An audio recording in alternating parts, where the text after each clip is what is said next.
राष्ट्रीय शोषित समाज पार्टी के स्वयंभू अध्यक्ष स्वामी प्रसाद मौर्य ने बैठे बिठाई फिर से नई मुसीबत मोल ले ली है। और ये काम उन्होंने किया है।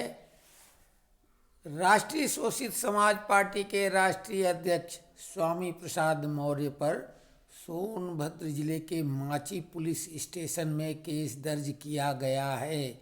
उन पर CAA को लेकर नफरती बयानबाजी, धार्मिक भावनाएं भड़काने और IT एक्ट के तहत कार्रवाई की गई है।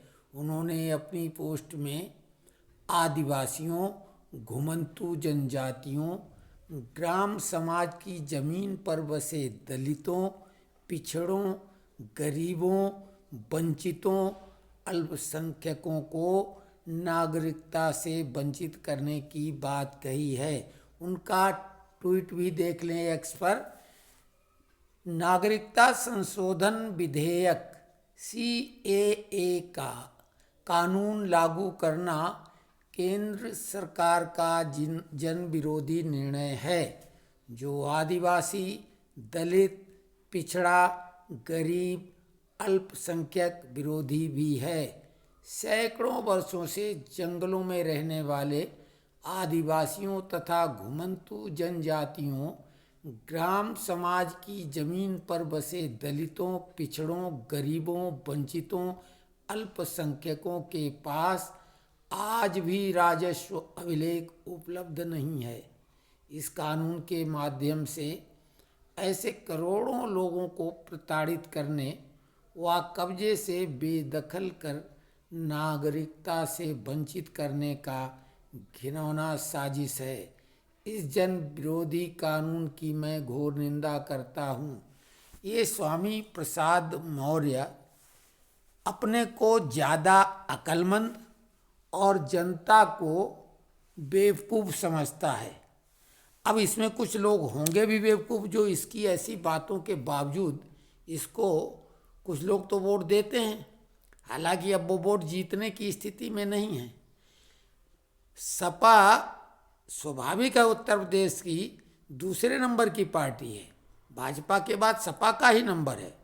और अभी भी शासन प्रशासन में कई सपा के वफादार अधिकारी कर्मचारी हैं।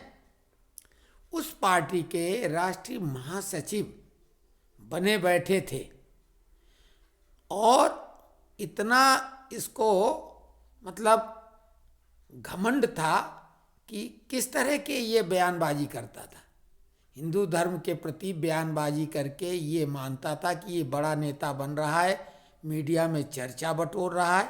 लेकिन वैसे तो और भी कई केस इस पे दर्ज हैं, लेकिन इस मामले में IT एक्ट की धारा 67 इस पर लागू होती है, जिसमें 3 साल की कैद यानी सजा और 5 लाख रुपए का जुर्माना है। जो इससे ये बच नहीं सकता, क्योंकि कहीं पे कोई भी एविडेंस की बात जो होती है, ये एविडेंस इसका चीख चीख कर खुद सब कुछ बयान कर रहा है। और माफ़ी मांगने से भी ये बात नहीं बनने वाली है, क्योंकि ये किसी का अपमान नहीं, ये तो देश के बनाए कानून का जो मजाक भी नहीं, गुमराह करके जनता में द्वेष भावना फैला के समाज में ये दंगा फसाद कराने की नीयत है। तो ये इसमें 3 साल की सजा और 5 लाख रुपए जुर्माना तय है। इन्होंने बैठे बिठाए अपना इंतजाम कर लिया है। तो अब प्रभु जिस पर अब प्रभु की आलोचना की एक सीमा है, इनका द एंड हो गया राजनीति का, कहीं के नहीं रहे। और एक कहावत है गांव देहात की सीधी सादी, खजहा कुत्ता।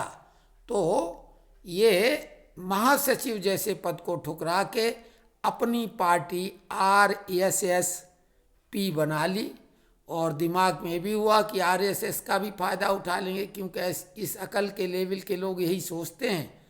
और उन्होंने RSS P बना ली है। तो अब इनका राम नाम हो गया है।